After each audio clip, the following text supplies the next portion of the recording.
A very warm welcome in this lecture number 1. First of all, I'm really sorry for this prolonged delay because the course had to be finished by 15th of May, but it's 19th of May when I'm posting this lecture number 1 in the form of a video. Because there were a lot of reasons, I did not want to delay the things after starting the revision plan, so that now I am ready with all this stuff, with my own personal things. There's a good news that soon I am going to commence my research in the museology, for which I got the admission. So there's a new journey in my career, for which I'm extremely happy.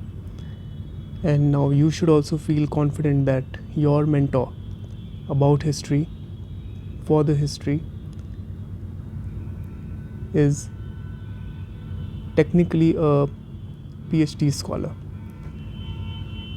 Of course, history is my subject.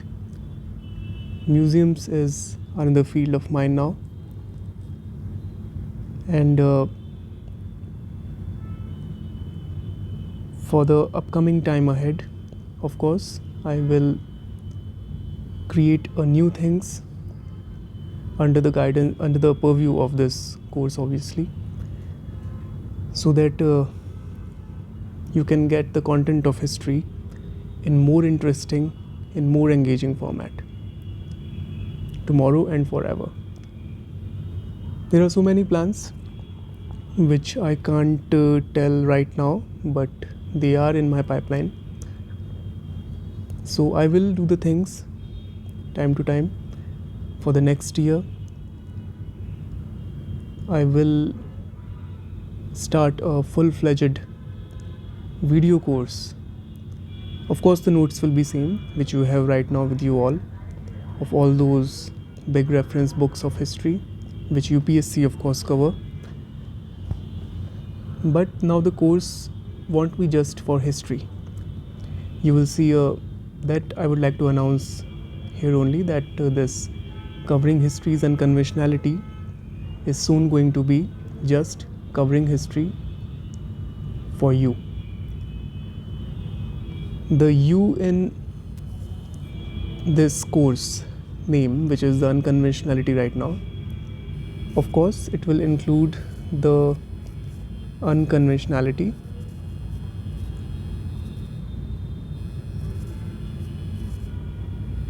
It will stand for UPSC also. All the exams of UPSC, not just CSE, but also the CDS, CAPF, NDA, and the Geo-Scientist exam.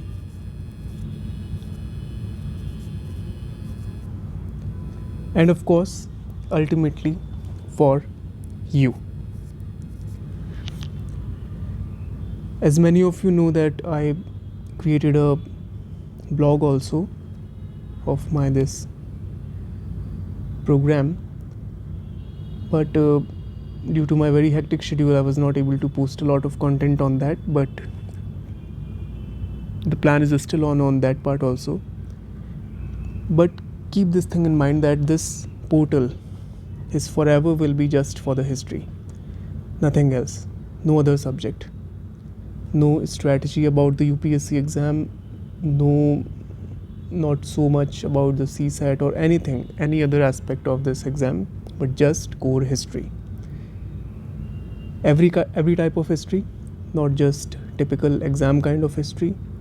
And most importantly, which you will be able to see on my blog or through my videos, maybe if I'll be able to make any in the future, but I'll try to make. So most importantly, on the learnings of history, of the key takeaways of history, the learnings from the past for a better, sustainable future, for a more happy present. To shed away the clouds of communal hatred, the clouds of misinformation, the cloud of dogmatic approaches which is scattered across the panorama of not just India but maybe of the world. So history will be covered in toto, the actual history, not just the information. That of course you will get covered through my notes, which are still the same. I will update them for your exams. They need an update. It's around 2 years old now.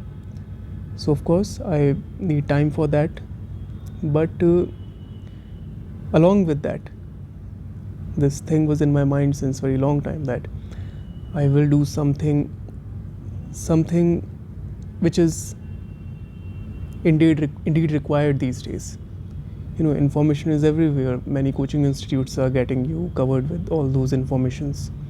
You have the books, you have the revised versions of NCERT and everything you have for the exam.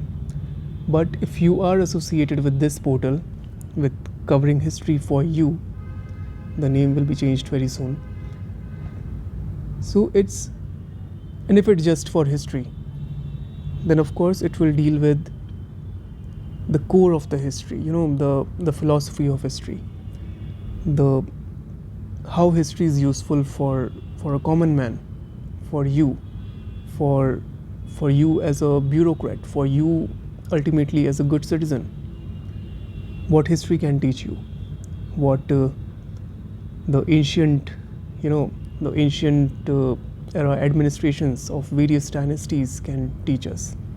What good practices to conserve the environment can teach us by the kings and the queens of the bygone era. So these things, a lot of things will be covered under this covering history for you portal, because as I said previously, it only deals with history, nothing else. So now let's begin this without much delay. I will keep on talking about these aspects in between, but later after the exam, not now, because of course I delayed it a lot, so I won't delay it much more. About the plan, so see, I didn't make any plan as of now, but I will finish the entire history, the entire revision of your same notes through these video lectures, so you can revise along, you can read along the same notes. Okay, so still if you didn't read the notes of the history or anything, so you can go with this revision schedule. I will try my level best to not delay anything from now from my side, but still if they get delay, I keep time in my hand. But still if I delay, it won't take more than 15 to 20 days, and I guess still we have around 25 to 27 days with your prelims. And one thing which I emphasized earlier also, that even if we are starting the revision of history quite very late now, so still there is no problem, because see, whatever you read now or whatever you revise now of the history portion, it will retain in your mind.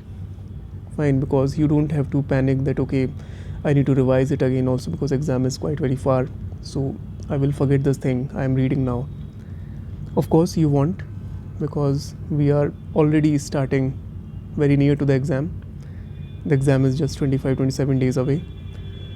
So don't have any regret that you are revising history now. Of course, I guess many of you already revised the notes. These notes or any kind of notes, the same basic books or whatever sources, the conventional sources you get cover in your preparation days. But as you know, the point here is you don't just cover the same books of history here, but you cover those which have to be covered, right? Which indeed required to actually answer those questions, those bouncer, those unconventional questions with surety. So yes, I feel proud to say that you will cover those questions, because the questions which I analyzed of UPSC 4 papers, I guess, which UPSC conducted till now in 2024, the NDA, CDS and the CAPF exam also. So feel very safe. You read the same notes and UPSC are picking up questions verbatim. Let me clear you that not suppose if there are 10 questions, your notes are giving you around 4 questions. I won't lie anything here. 4 questions verbatim. Okay. Word by word. From the notes. Okay. From the notes. And why I'm saying the same books are getting covered as the resource material by UPSC?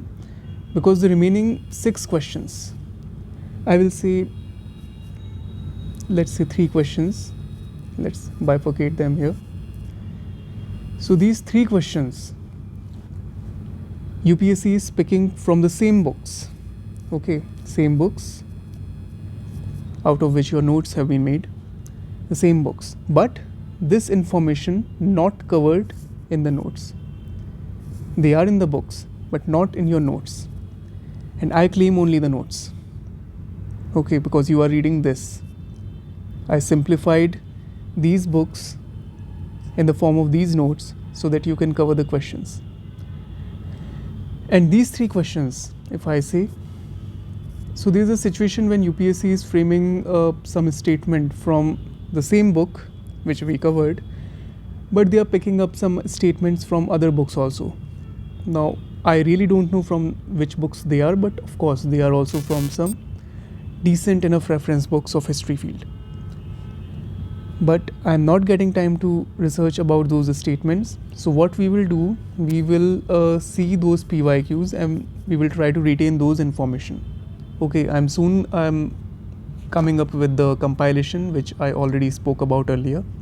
But right now, as you know, I'm still busy with my official work also. I'm associated with ASI, excavation branch. So I may not get that much time to, compile that whole mammoth compilation of all those previous year questions. There are around 940 questions of CSE, CDS, CAPF, NDA, Geo-Scientist. Okay, there are approximately, if I count, 943 questions to be very precise. 943 questions are there.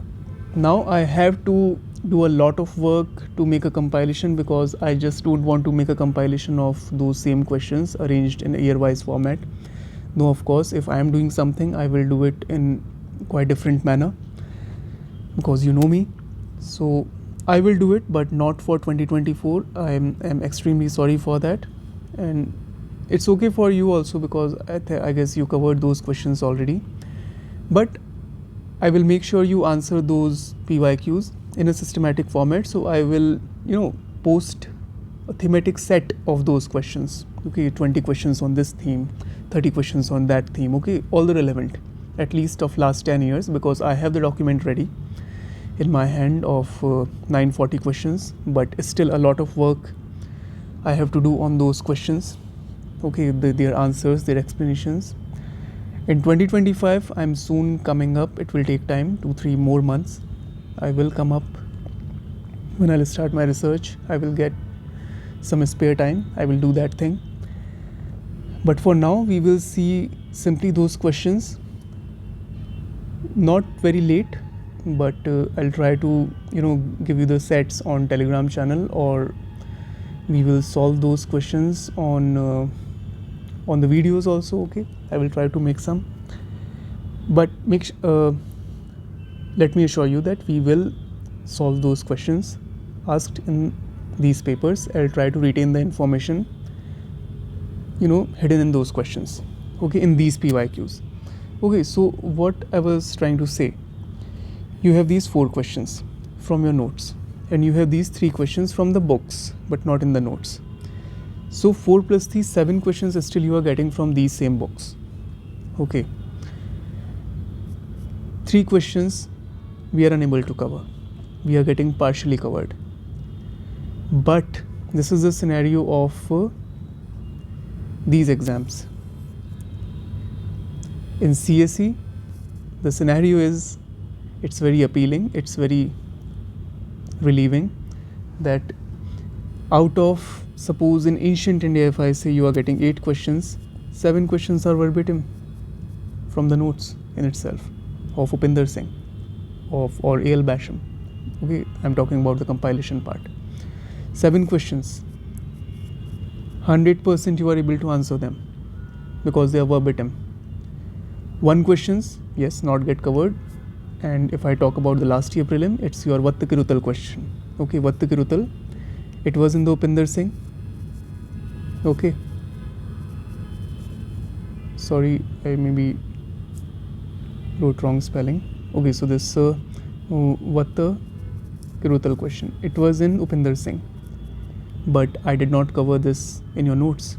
I covered that Salle Khana. Also kind of a same practice of starvation, the death through starvation, but not the Vatta Kirutal.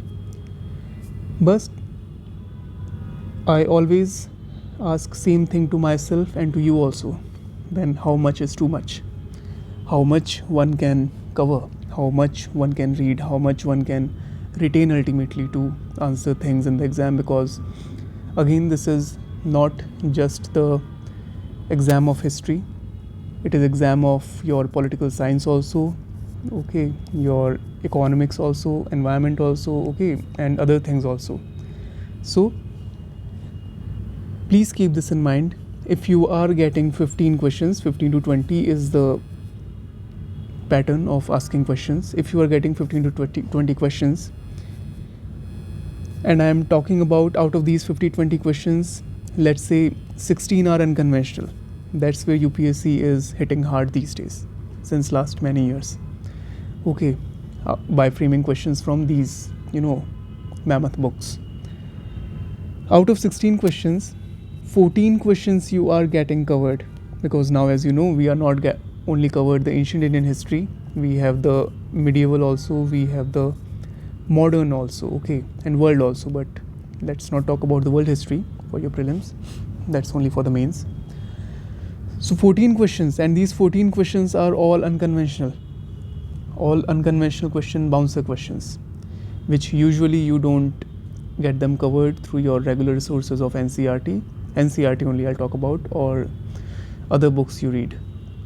The source are already well known, the spectrum or whatever you read. But if you cover these notes, you know the things. 14 questions you can easily answer, not wild guessing or anything, with 100% surety. It's very good to share. I would like to share an kind of a testimonial. I don't share all these things because I don't believe in such kind of promotions. If you are happy with the things, you are getting questions of history correct, that's make me feel really happy and proud about the course. But I would like to share you one story of one of my subscriber. He was, just see the impact of answering these type of very bouncer questions correct. So he told me that, okay, do you know, my question paper was set number P, and it started with the history questions. 11 questions was of history in one go, and all were quite unconventional, and the bouncer very offbeat kind of questions, as the pattern is these days. But he revised the notes for 11 times. I am emphasizing this fact because even I did not revise my same notes for myself these many times, 11 times. Such is the situation after revising for 11 times that he can even cite a single word or a name is written on which page number of the notes. And it make me really happy that, okay, I created something which is, which is taken care of by the aspirant in so fruitful manner. 11 times. And he answered the 13 questions of that set B of 2023 prelims in one go. 13 questions with 100% surety. No wild guessing, nothing. He knew the answers. Like he was just, reading the notes and solving the questions. Okay, just after that. It was this easy for him. So this is just the one case. 11 times, okay, if it's easy actually. If you read the notes for 2 times, 3 times, the time will get reduced, revision after revision. So such is the situation that you can revise the same notes of Upinder Singh, which is of around, I have the compilation, the hard copy in my hand, and this is around of 220 pages. The first reading will take just 12 hours. 12 hours. Entire ancient Indian history is covered. Your basic NCERT, which you already read, the 6th class and the class 12 theme, that is the prerequisite for you to do the NCERT from your side only. It's not on me to teach you the same thing which is already written by the acclaimed professors of various universities, which is invited by the NCERT to frame the curriculum. So of course that job is already done by the professors in form of a textbook, very beautiful textbooks by NCERT, so that you have to read by yourself and then just read these notes. Okay, I simplified all these things for you. You don't have to go behind the worry about, okay, we have to read this huge book of around 800 pages. No, you have just 200 pages and that can be finished in 8 hours. And who are associated with this course of history since the beginning on 14th January 2022, they know it. It took me around 5 months to cover this one book in the form of these notes, but what you are getting is evident from the questions UPSC asked on the D-Day. Okay, so this is the thing.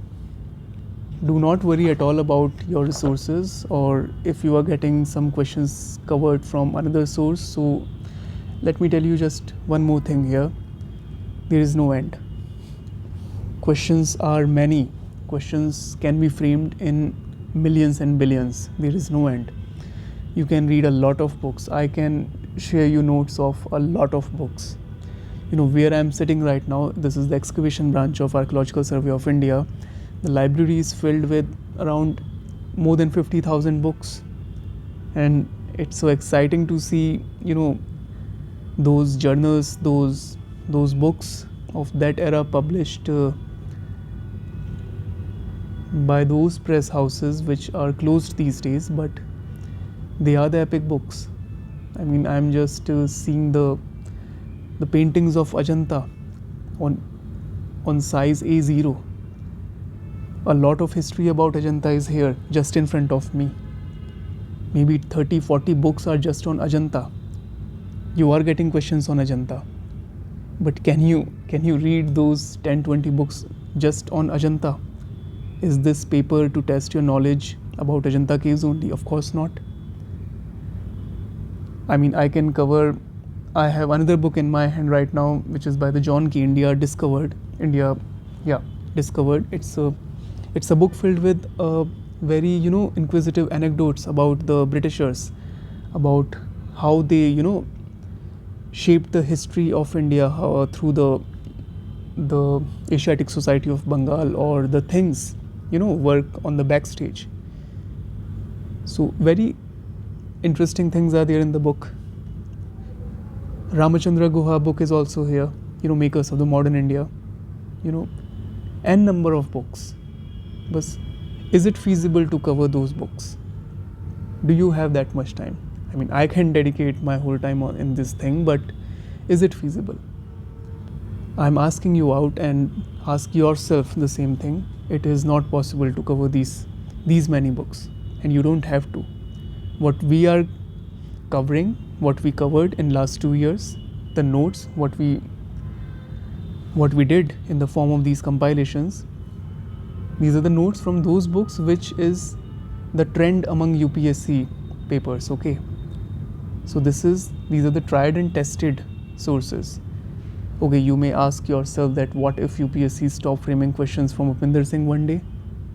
So see, this is the book which is, I think, such books are written once in a lifetime. Okay, so the Shekhar Bandyopadhyay's book or the Upinder Singh's book, okay, on ancient Indian history in early medieval India. So these are literally the Bibles, okay. They are giving you a very balanced and very comprehensive account of a very, horizontal coverage in, in bits and pieces wherever they need to go vertically in the depth about the informations. So they did the things for us. They are the Professor Emeritus. They did the things for us. So why not UPSC will use that source for framing up questions? Okay, what if I tell you that forget about the book, in your notes, which are of just 200 pages, ancient India I'm talking about, and you will feel very good to know that from medieval Indian history note, in CDS exam you are getting questions covered verbatim. Okay, so coming back to my point, by the way, what if I tell you that the same notes can deliver, there is still a lot of scope that thousands of questions, I'm literally saying this, just consider 900 or 1000 questions is still very exclusive, can get framed from the notes, because still a lot of information is there in your notes which is not asked by UPSC. So they are open to be asked in the upcoming exams, UPSC, CSE prelims or any other exam, just from the notes. And if you talk about the book, thousands, 10,000, 20, 30,000 questions can get framed from the book. So what you have right now with you in form of these notes, just read, repeat and revise. Okay, keep repeating, keep revising the same notes. Have faith in every page of your note. Okay, and feel confident that okay, you covered what many were not able to cover. Okay, you listen after every exam. Okay, whenever this prelim will be done on 16th June 2024, in the evening you will see the coaching institutes will come up and they will say, okay, such kind of questions, need not to be answered in the exam. Not every question have to be covered. Okay, but that is not the point which I follow, because you are paying them, the fees in lakhs, not for listening these words after the exam. So it is our duty to deliver you whatever is feasible from the exam viewpoint, and that's it, up to you what you want to retain and what not. Okay, but this is really, I literally don't feel it really nice that you should not attempt such questions and you should be aware of art of attempting paper. No, knowledge matters, knowledge should prevail today, tomorrow and forever. Common sense, logic, of course, they should also be applied, but this should not be the case after every exam and you keep on repeating the same thing. Okay, we were not able to cover this thing, so okay, just leave those questions in the exam. You don't have to cover everything. Okay, so anyway, these things will be discussed later. No time for these things right now, but have faith in yourself and revise this thing along with me. Okay, so how we will go with this revision plan? Time is already less, 25-27 days you have, okay, till 16 June. Whatever we will read, we are not skipping anything. You will read along the same notes with me, okay, and try to retain the things in your memory, because it will be revision for you along with me. So let's begin without much delay. I hope you will feel good after this first video and we will proceed. So this is the same notes which I am going to cover. Okay. So today we will cover these two chapters, okay? And please keep in mind these two chapters, not this one. This is just the introduction. Chapter 1, extremely important chapter. Many questions are getting framed from this chapter number 1. Many questions have been asked in the exam, not in your notes, let me tell you, but whatever is still here in these notes, there is lot of chances, lot of exclusive things still are in these notes in chapter number 1 of these notes. The questions get framed. Okay, so let's begin. This is just the introduction. Okay, 10 pages, whatever you want to read in your notes, you can read these things.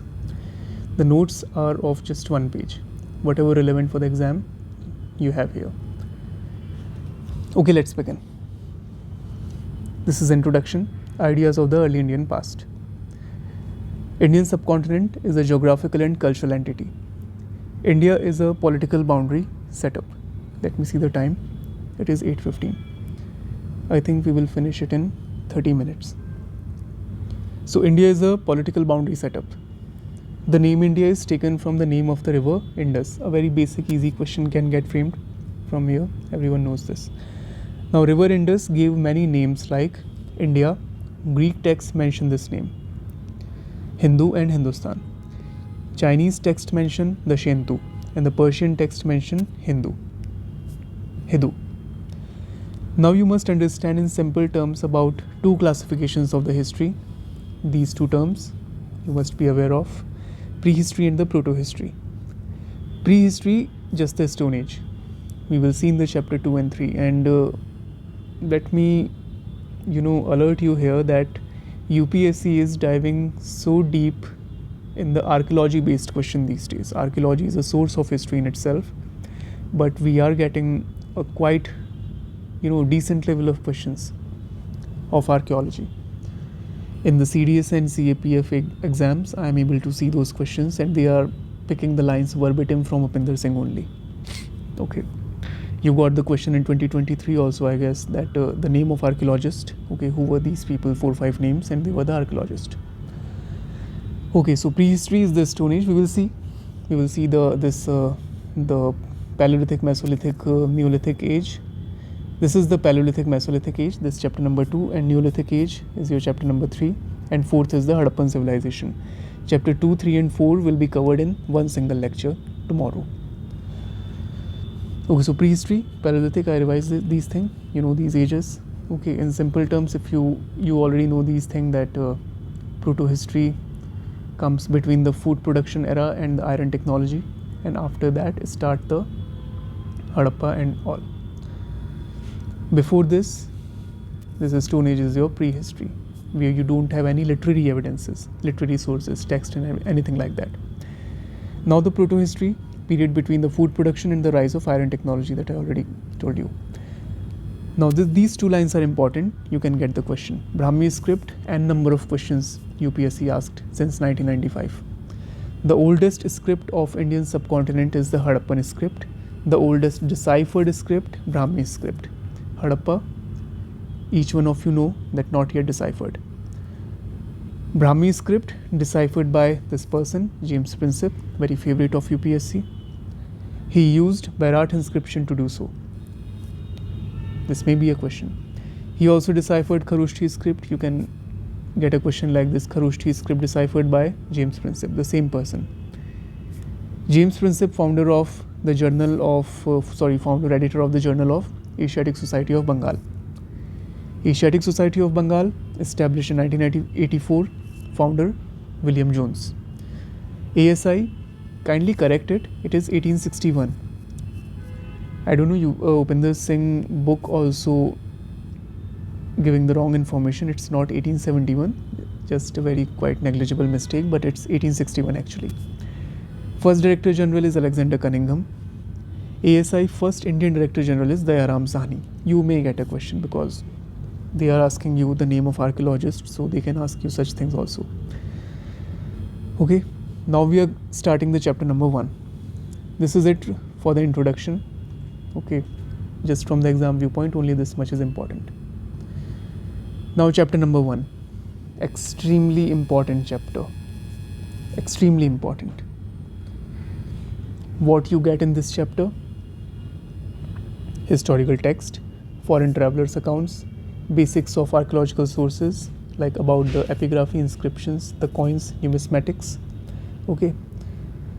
From the example viewpoint, this chapter contains works and the authors, very much favorite of UPSC these days. Detailed boxes about the Harsharita and Brahmi script. So let's begin. Prajna Paramita. Okay, they asked about it. What is Prajna Paramita? These are the perfections whose attainment led to Bodhisattva path. Rajatarangini by Kalhana. Kalhana is described as India's first historian. Olai in Tamil and Talpatra in the Sanskrit are terms for the manuscript. Can you smell a question? Olai, Talpatra. What are they? Manuscript. So are you getting? That's why just read along the notes with me. You are reading and revising at the same time. Meanwhile, I will also, break the syllables of very, long wordings of the ancient works, so you can retain better. Because many times I observe and I find it wrong that we are not able to even pronounce the name of our ancient text properly. Okay, so you should pronounce them. So this is why I also started the podcast also, which you have on the Spotify and Amazon, but in this video also you will be able to see how to pronounce the name of ancient text, which you get in your exams. Whatever text many ancient personalities wrote were majorly part of Dharmashastras, Upanishads, Buddhism and Jain literature. They were all majorly in Sanskrit, Pali and Sanskrit. There were various dialects of Prakrit, Maharashtri, Shauraseni and Magathi. Apabhramsha is a term used for the further development of Prakrit. They can give you Pali, Sanskrit, no. Apabhramsha is a term used the further development of Prakrit up to the end of the first millennium CE. Among the Dravidian languages, Tamil has the oldest literature. The term classical Sanskrit refers to the language whose rules were codified by the 5th-4th century BCE grammarian Panini in his Ashtadhyayi. Another important Sanskrit grammar is Patanjali's Mahabhashya. Very important. Patanjali's Mahabhashya, written in 2nd century BCE. The oldest surviving Prakrit grammar is Vararuchi's Prakrit Prakash. Let me open up my printouts of these notes so that I can, give you the correct pronunciations also, because sometimes I can also mispronounce them because these are very typical words. Okay, so the Tolakapiyam is the oldest surviving Tamil grammar. These 3 statements can fetch you a decent, unconventional type of questions. So just revise these. Now you heard those terms Shruti and Smriti. So Vedas are Shruti, where Smriti's texts include Vedangs, Puranas, epics, Dharmashastra and Niti Shastra. Each Veda, the 4 Veda, I'm not telling you these simple things, Rig Veda, Yajur Veda, Sam Veda, Tharva Veda. Okay, so these 4 Vedas has 4 parts: Samhita, Brahmana, Aranyaka and Upanishad. What are they? Brahmanas. They are prose explanations of the Samhita portions and give details and explanations of sacrificial rituals and their outcome. Aranyaka. They are forest book, which interpret sacrificial rituals in a symbolic and philosophical way. Upanishad. They are 108 in number, main are 13. They contain many philosophical ideas about sacrifice, the body and the universe, but are most closely associated with the concepts of Atma and Brahman. Vedang. You can get a question. They are limb of the Vedas. They help to understand Vedas better. They are part of Smriti texts and they are 6 in number.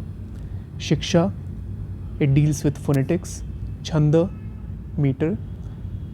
Vyakarana is your grammar. Nirukta is etymology, kalpa, ritual, and jyotisha, astronomy. Many versions of Ramayana. Apart from Valmiki Ramayana, which seems to be the oldest version, there are numerous other tellings of the Rama story.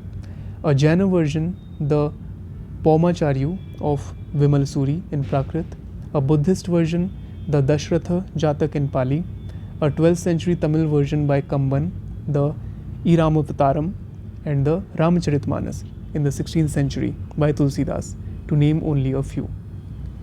Now, archaeological excavations at places mentioned in the Mahabharata, for example, the Hastinapur, Panipat, Tilpat, Bagpat, Mathura, and Berat, have given evidences of a pottery called PGW, which goes back to 1000 BCE.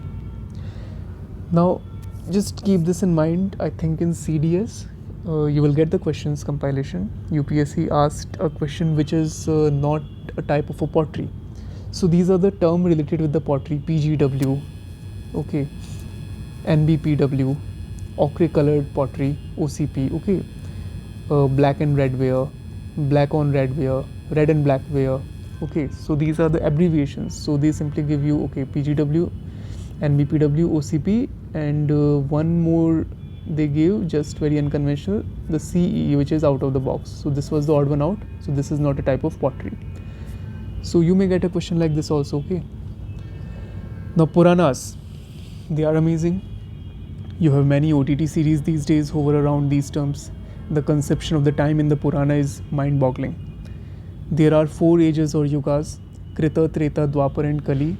I think in 1996 UPSC asked such kind of question: arrange these yugas in a chronological order. So nobody knew you can get such question in these days also. Anyway, all consisting of thousands and thousands of years. These 4 yugas make up a Mahayuga, and 1000 Mahayugas constitute a Kalpa. Every Kalpa is divided into 14 Manavantars, each presided over by a Manu. One Yuga follows the other, and these are 2 different words, each presided over, okay. And the periodic destruction of the world is followed by its recreation. The cycle of time is connected with the cyclical decline and revival of Dharma. The Puranas have accounts of mountains, rivers, and places, which are useful for the study of historical geography. Puranas like Vayu, Brahmand Puran, Brahma, Harivansha, Matsya, and Vishnu do provide useful information on ancient political history. They refer to historical dynasties such as the Haranyaka, Shishunags, Nandas, Mauryas, Shungas, Kanvas, and Andhras. Andhras also known as your Satvanas.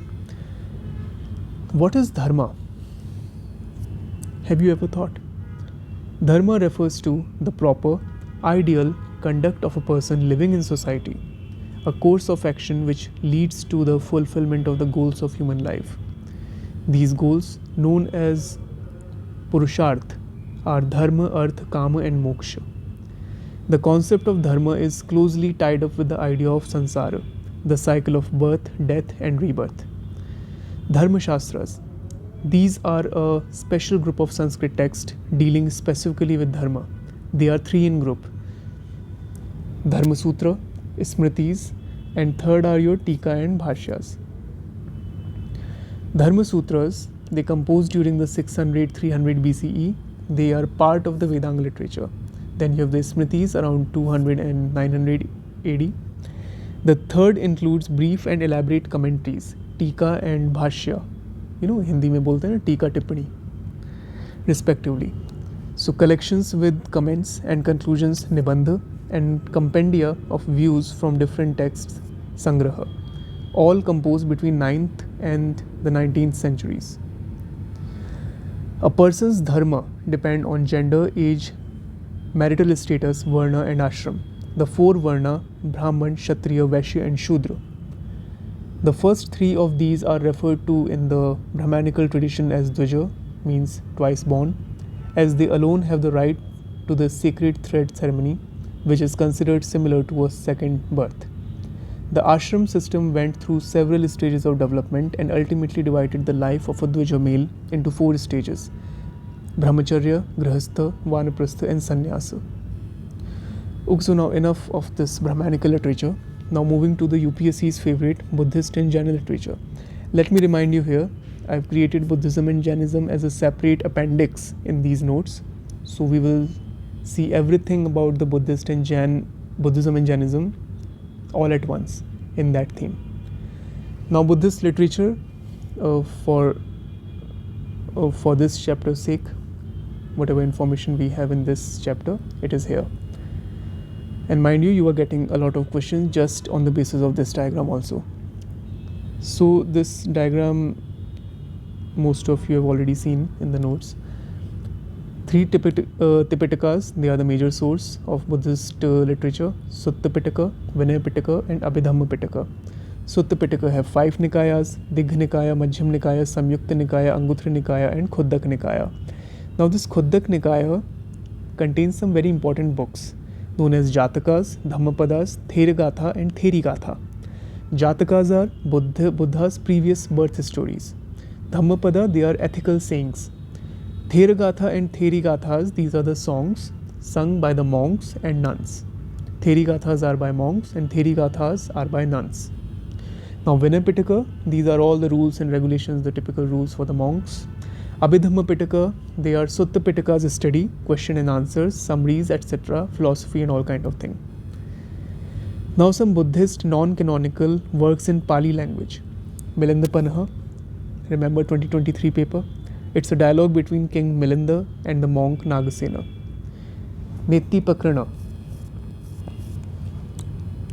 I remember when this question appeared about, this Neti Pakrana or Trishashti Laksh Purana.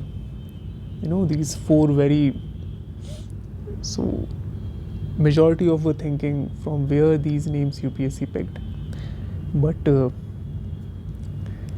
I was feeling so happy that I covered these terms here, and just from this one page, this next page, 2 straight questions were there in 2022 prelims. Yes, 2022. Okay, so Neti Gandha or Neti Pakrana, the book of guidance. These are the Buddhist non-canonical work in Pali language. Neti Pakrana. The first connected life story of the Buddha occurs in the Nidan Katha, 1st century. The Pali or Sri Lankan chronicles, the Deepavansha and the Mahavansha, contains a historical cum mythical account of the Buddha's life, the Buddhist councils, the Maurya Emperor Ashoka, the kings of Sri Lanka and the arrival of Buddhism on that island.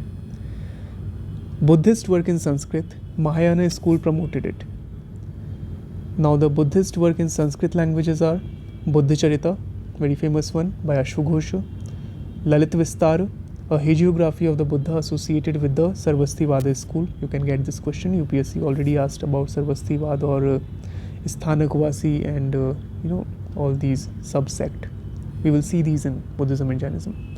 Mahavastu, sacred biography of Buddha, and Avadana text contain the moral stories. Avadana Shataka, it's written in 2nd century, and the Divyavadana, which have stories connected with the Buddha and Ashoka. The 1st century, let me see this name, what is the correct pronunciation? Yes, Ashtasahasrika, Prajnaparamita and Saddharma Pundarika offer accounts of the various Buddhas, Bodhisattvas and the Mahayana doctrines. Such a long names.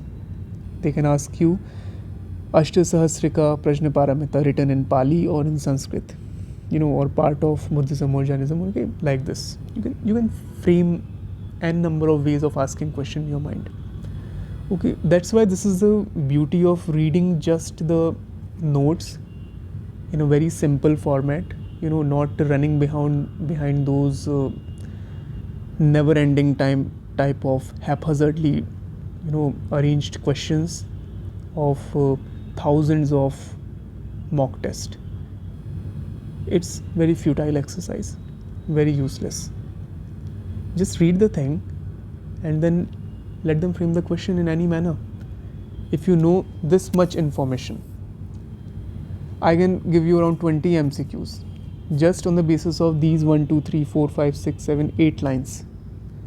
But which is more time taking? You will solve those 20 MCQs, read their explanations, sometime repetitive. Okay, no connection. Okay, no clarity of previous background. Okay, so it may give you a sense that okay, you read some different kind of questions. So I covered this thing, I covered that thing. Do you know this trivia? But this is not the correct manner. At least for history, not at all. I never suggest that. Not at all.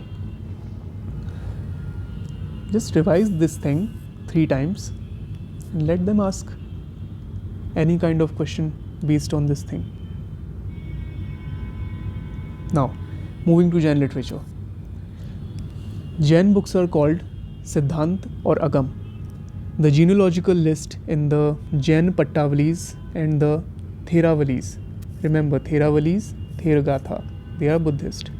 Theravalis, Jain, contain very precise chronological detail about the Jain saints. Cheya Sutta, Mula Sutta, Nandi Sutta, and Anugodara related to Jainism. A straight term.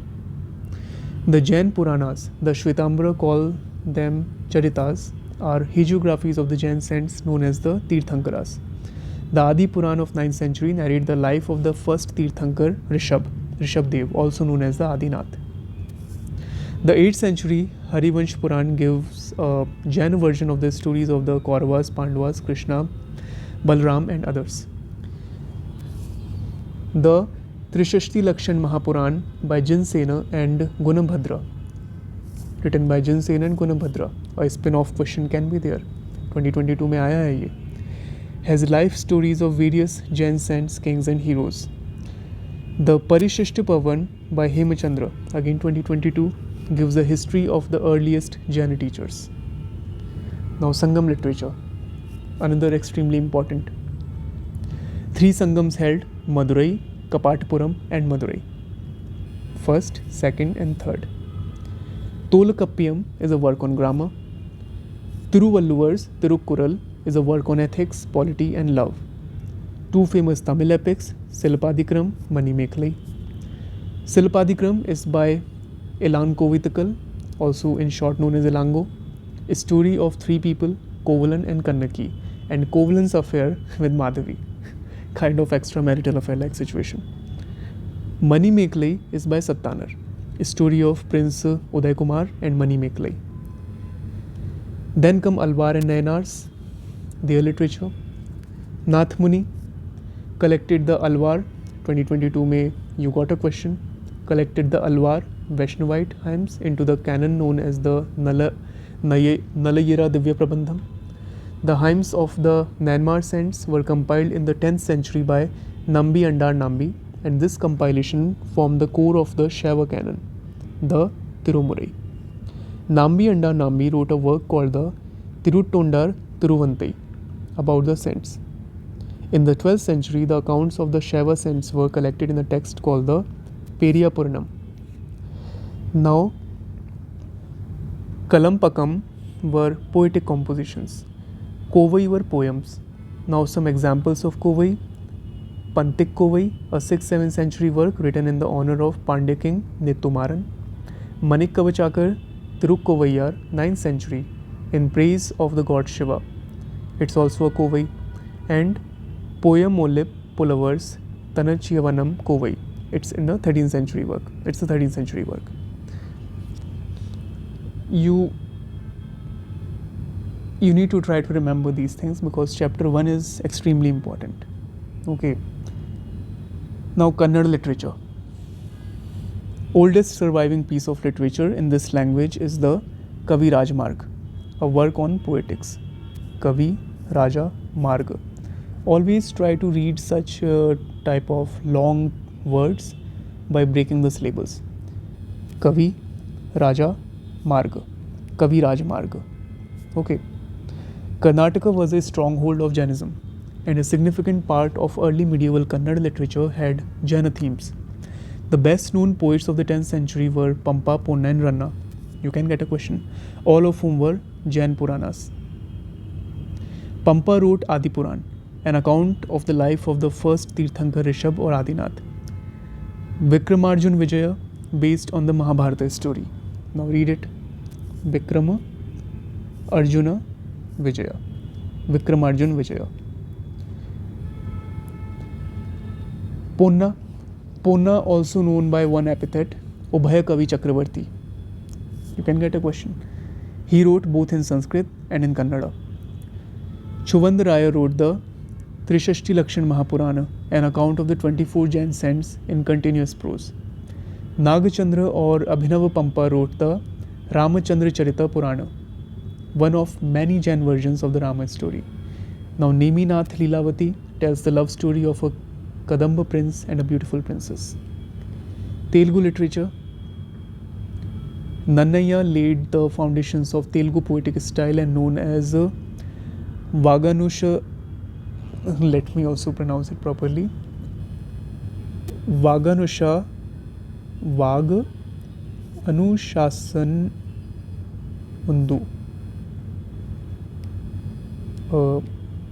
The aspirants or the colleagues who are from the south, you can type in the comment section how to pronounce these terms properly, because I may also mispronounce them sometime, but I make sure that I don't pronounce any word in a wrong way. So what it can be?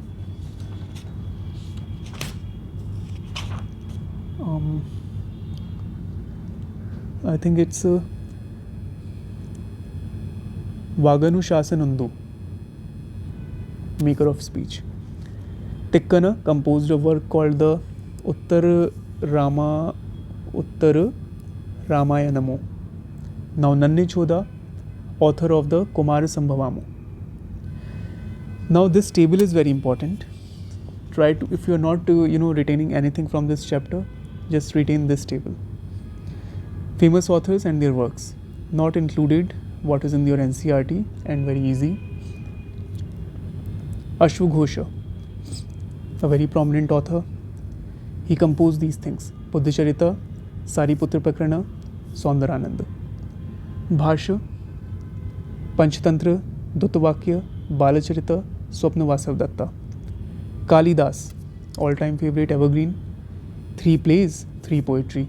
Plays are in which you have 2 names: Abhigyana, Shakuntala; Malvika, Agnimitra; Vikrama, Urvashi. Poetry: Raghuvansha, Kumar Sambhava, Meghaduta. Vishakhadatta, he wrote Mudra Rakshas, Devi Chandragupta. It is related to the Gupta king Ramagupta. Vishnu Sharma, Panchatantra, everyone knows it. Somadeva, Katha Sarit Sagar. Bharat Muni, Natya Shastra, very easy. Varamihir, Brit Sahinta. Agriculture related text composed in the Bengal region. Krishi Parashar, a very detailed box will come later in your next chapters. Dakar Bachan and Khanar Bachan. Vakpati, he wrote Godvaha, Bilhana, Vikramankadev Charita, Sandhyakar Nandi, Ramcharita, Hemachandra, Kumar Pal Charita. Banabhatta wrote Harshcharita and Kadambari. Now foreign writers' account on India: the Greeks, Chinese and the Arabic. One of the most famous work is the Indica of Megasthenes, ambassador of Seleucus Nicator to the court of Chandragupta Maurya. Fire travels extended from 399 to 414 CE and were confined to northern India. Huinsang came in 629 CE and spent over 10 years in India. Weijing, another 7th century Chinese traveller, lived for 10 years in Nalanda. Al-Mamun, the 9th century Abbasid Caliph. I think these were your Chinese, these 3. Now you have the Arabic, these 3. Al-Mamun, the 9th century Abbasid Caliph, established an academy called the Beit al-Hikmah, House of Wisdom, in Baghdad. Scholars of this academy busied themselves with an ambitious project of translating Greek, Persian and Sanskrit texts on philosophy and science into Arabic. Al-Baruni or Abu Rihan's Tehqiq-e-Hind cover a large number of topics about India, almost everything. So if you get a question like this, okay, Abu Rihan's Tehqiq-e-Hind or Tehqiq-e-Hind book by Al-Baruni talks about about these 1, 2, 3, 4. So just mark all these 4 because I don't think so it left anything. The Firdausi Shahnama, a classic of Persian poetry, and the Gulistan by the famous poet Sadi, refer incidentally to aspects of Indian trade. Now, epigraphy. What is epigraphy? It is a study of inscriptions. Panini's Ashtadhyayi refer to the word lipi. The oldest deciphered inscriptions belong to the late 4th century BC and are in Brahmi and Kharoshthi. These include those of Ashoka, which are in a number of different languages and scripts, but mostly in the Prakrit language and Brahmi script. Brahmi is written from left to right, Kharoshthi from right to left. The first definite literary references to writing and written documents occur in the Buddhist Pali texts, especially the Jatakas and the Vinaya Pitaka. Both the Brahmi and Kharoshthi script can be described as semi-syllabic or semi-alphabetic. Ashoka's Shahbazgadi and Mansehra inscriptions are in Kharoshthi script. Wherever I am ticking mark in the red, so just consider them as extremely important for your exam. Okay, important, extremely, I am marking with the stars. Okay. In the 6th century, Gupta Brahmi evolved into a script known as Siddhamatrika or Kutila. 3 southern scripts emerged in the early medieval period: Grantha, Tamil and Vattiluttu. Isn't this term related somewhere like Vattakirutal? So you may get a question like they can give you 3 things: Vattiluttu, Siddhamatrika, Grantha. These are the scripts, writing scripts. The first of these was used for writing Sanskrit, the second and third for writing Tamil. The first long Sanskrit inscription is the Junagadh rock inscription of the western Kshatripa king Rudradaman. Many different eras were used in ancient and early medieval India. To cite a few examples, the Vikrama era of 58 BCE, I remember, I think in year 2000 or 2001, UPSC asked you such questions. These are the era and these years, match them like that. The Shaka era in 78 AD, the Kalachuri Chedi era 248 AD, and the Gupta era 319 to 320 AD. The Kollam era of 824 AD was used in inscriptions of Kerala and adjoining parts of Tamil Nadu, while the Chalukya Vikrama era of 1076 was used in some inscriptions of Karnataka and adjoining areas. Ashoka's edicts and royal land grants are examples of official records. Inscriptions recording grants made by private individuals or guilds to temples or to Buddhist or Jain establishments are examples of private records. The earliest stone inscriptions recording land grants with text exemptions are Satvahana and Kshatripa epigraphs found at Nasik. Now, memorial stone. Now, those who read the notes, they know the importance of these tick marks. Actually, these are the things mentioned in the boxes of Upinder Singh ma'am's book. So UPSC frame a lot of questions just on the basis of those boxes given in the book. So this is from the box. So of course, very important. Memorial stone. Now this is the summary of those boxes, all the relevant information. Memorial stone and their inscriptions reflect the values and ideals that ancient communities associated with life and death. In the Andhra region, such stones are known as Chaya Stambh. The largest concentration of memorial stone is in Karnataka. The Maria and Muria Gond tribe of Bastar region of Madhya Pradesh still erect memorials of stone and wood. Sita Benga and Jogimara caves. Where are they? At Ramgarh Hills, Chhattisgarh. The Jogimara caves lie to the south of Sita Benga. Both caves have inscriptions in Prakrit dialect engraved in Brahmi letters. Inscriptions in these caves are related to Devdasi culture. Ashokan Brahmi script, evergreen, was deciphered by efforts of Charles Wilkins, Captain A. Troyer, W. H. Mill, J. Stevenson, and James Prinsep. They tried to read early medieval Brahmi inscriptions and then worked at deciphering the older Brahmi letters. The final step in the decipherment of the 3rd century BCE Maurya Brahmi was made by James Prinsep in 1837. But do you know, Prinsep had no idea about Piyadasi mentioned therein. Who read that? George Turnover. He identified the king as Ashoka on the basis of references in Deepavamsa. Another stylized ornate form of the Brahmi script referred to by scholars as Shankhlipi. There is a script similar to Brahmi on terracotta seals at sites such as Chandraketugarh and Tamluk in eastern India. Now, numismatics. Coins are also a source for history. So, numismatics is study of coins.